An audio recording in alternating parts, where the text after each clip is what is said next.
I welcome you to my channel. Subscribe and listen to my new stories every day. Ever since Lou started working longer hours, I told myself it was just the pressure of a new role, a stepping stone in her promising career. But the subtle shifts were like whispers in the dark, easy to dismiss until they echo too loudly to ignore. It began with her phone, a constant companion that buzzed more persistently than a needy friend. I had never been the type to pry, believing in trust as the foundation of our marriage. Yet, that evening, as the winter sun dipped below the horizon and painted our home in shades of doubt, my resolve crumbled. Lou had just stepped into the shower, the sound of water rushing like a curtain drawing on her day's secrets. Her laptop lay open on the kitchen counter, a glowing beacon in the dim room. It was a casual glance that snagged my attention, an email notification flashing across the screen from someone named Mark, not just a coworker, but Mark. My heartbeat stuttered. Curiosity, a venomous snake, coiled tightly around my decision as I moved closer. The screen displayed an email thread, not of reports or graphs but of something far more intimate.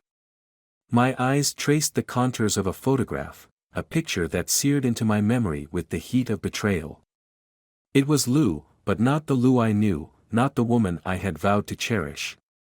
These images whispered secrets in vivid colors, secrets she had shared not with me but with him.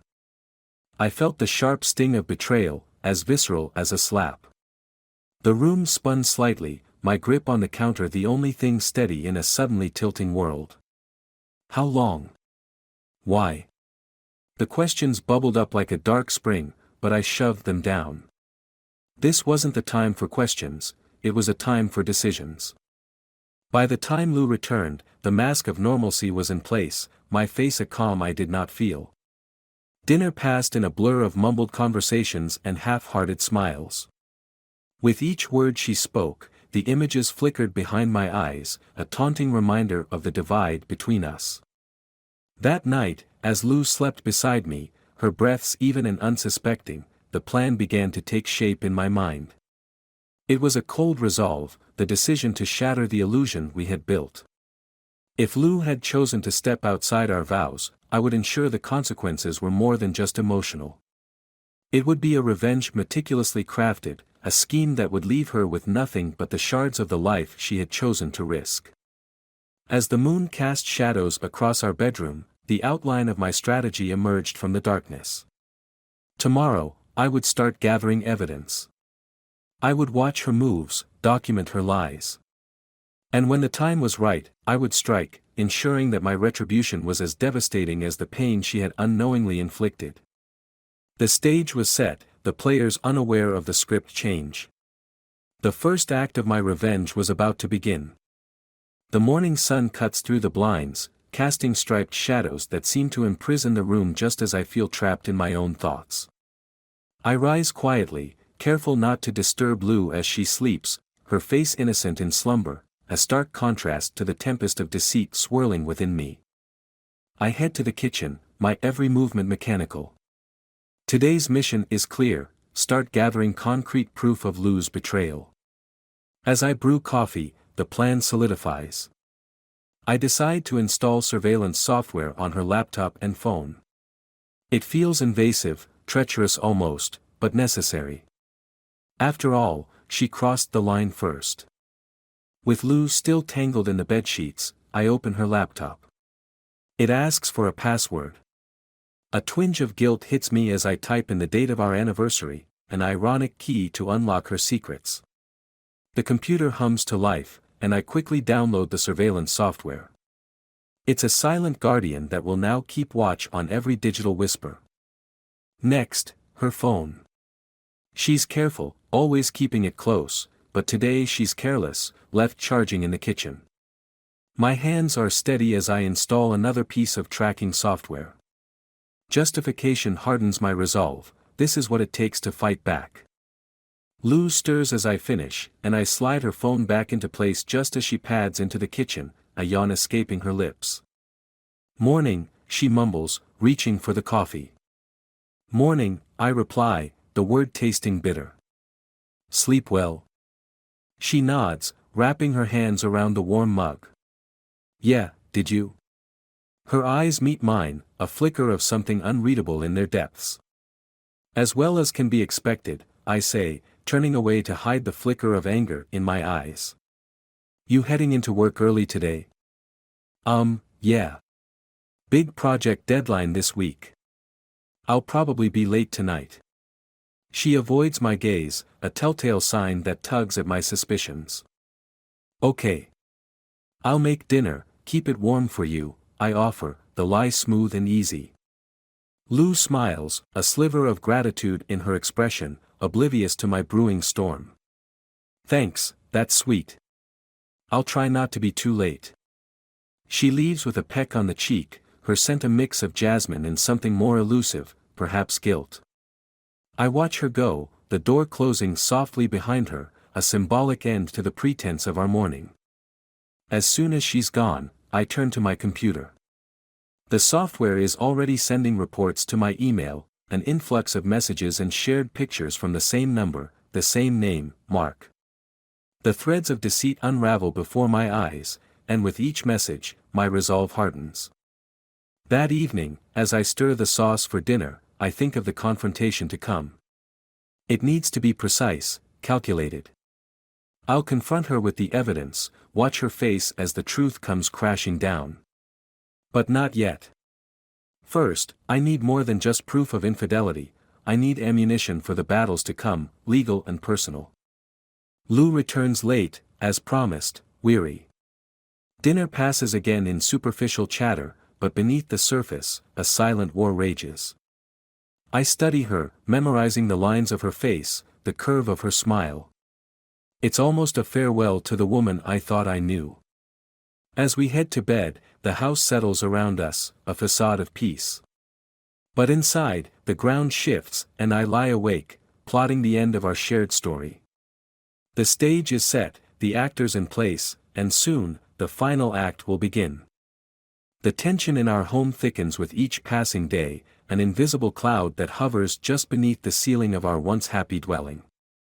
Each morning, we don our masks, exchanging hollow pleasantries as if the foundation of our marriage isn't cracking beneath us. Today, though, the facade will crumble. Today, I choose confrontation. Lou leaves for work with her usual hurried kiss, the scent of her perfume lingering longer than her presence. My heart races, not with affection, but with the adrenaline of impending confrontation. I spend the morning pacing, rehearsing the lines, the accusations, the ultimatums. By the time the clock strikes noon, I'm resolute. I will end this charade today. As evening approaches, I prepare for her return, setting the stage for our final act. I arrange the printed emails and photos across the dining table, each a testament to her betrayal. The house is silent, save for the ticking of the clock, marking time until her inevitable arrival. When I hear the key turn in the lock, my stomach tightens, but I steady myself. Lou steps in, her smile faltering as she takes in the scene before her. What is this? Her voice is a mix of confusion and dread. I stand, crossing my arms. Why don't you tell me? I gesture to the papers strewn about. I think you owe me that much. Lou's gaze flits across the evidence, her face draining of color. I can explain, she stammers, her hands trembling slightly as she picks up one of the photos. Explain? Really, Lou? How do you explain months of lies? How do you explain this? I snatch the photo from her hands, my voice rising. It's not what it looks like, she insists, her eyes pleading. Not what it looks like. I laugh, bitter and sharp. It looks like you've been cheating on me, Lou. It looks like our marriage meant nothing to you. She bites her lip, tears brimming in her eyes. I was going to tell you. It was a mistake. It didn't mean anything. A mistake that lasted months. I shake my head, disbelief and anger mingling. How could you do this to us? I don't know. I was confused. I never meant to hurt you. Her voice breaks. Hurt me? I scoff. You didn't just hurt me, Lou. You broke us. I point to the door. I want you out. Lou steps back, her hands clasped before her as if in prayer. Please, let's talk about this. We can go to counseling. We can fix this. There's no we anymore, I state firmly. I trusted you, and you betrayed me. There's nothing left to fix. Her shoulders slump, defeated. Where will I go? That's not my problem. You should have thought about that before you decided to throw away our marriage for a fling. My words are ice, my decision final. Lou gathers a few belongings, her movements slow, resigned. As she reaches the door, she turns to me, a last look of sorrow marring her features. I'm sorry, she whispers. I don't reply, watching as she walks out the door, closing it softly behind her. The click of the lock is like a gunshot in the silence. As the echoes of her departure fade, I'm left in the stark emptiness of the house. Victory feels hollow. There's no joy in this ending, only the bitter taste of justice. Tonight, I sleep alone, the plans for retribution laid to rest with the setting of the sun. Tomorrow, I begin anew, the shadows of betrayal finally chased away by the light of truth. But tonight, I mourn what was, even as I look forward to what will be. The days following Lou's departure are a blur of icy resolve and silent preparation. The house feels larger, emptier, echoing with the ghosts of a life I once believed was mine. But there is no time for mourning. There is only the path of retribution, meticulously planned and ready to unfold. As dawn creeps through the curtains on a particularly frosty morning, I sit at the kitchen table, surrounded by documents, bank statements, credit reports, evidence of every financial secret Lou tried to hide. With each document, my plan becomes clearer, more precise. Today, the final act of my revenge begins. I start with the banks. I call each one, detailing the fraud within our accounts, laying the groundwork to freeze her access. She's a risk I cannot shoulder, I explain to each sympathetic ear on the line. The banks comply, enticed by the evidence I provide, and one by one, her cards are blocked, her accounts frozen. Next, I reach out to her workplace. I have a friend there, someone who owes me more than a few favors. With a mixture of truth and strategic lies, I paint Lou as a liability, unstable and untrustworthy. It's a brutal move, but it's effective. By noon, I receive the call that she's been suspended pending an investigation. The house is silent as I sit back, the pieces of my plan settling into place. But there's one more step, a final, crushing blow. I dial the number of Mark, the co-worker, the co-conspirator in Lou's betrayal. Mark, I begin when he answers, my voice calm, devoid of the storm raging inside. You don't know me, but we have Lou in common. There's a pause, a stuttered breath. Who is this? Someone who knows everything. I thought you might want to know that Lou's financial wells have dried up. She won't be much fun on those little getaways anymore. Silence, then a low curse. What did you do? What needed to be done, I reply, my tone icy. You picked the wrong man's life to wreck. The line goes dead, but the satisfaction of his shock lingers, a bitter taste in my mouth. Hours later, as the sun sets, casting long shadows through the windows, a knock at the door startles me. It's Lou, her eyes red, her presence smaller somehow. I have nowhere to go, she says, her voice a whisper of defeat. You should have thought of that before, I reply, my voice void of warmth. There's nothing left for you here. Or anywhere else. She looks at me, a mix of confusion and realization dawning. Did you do this? All of this? Yes, I admit without hesitation. You destroyed my life. Consider this returning the favor. Lou's shoulders sag, and she takes a step back, her eyes haunted. I never meant for any of this. I'm sorry. Sorry doesn't change what you did. My words slice through the chilly air. It's over, Lou, forever.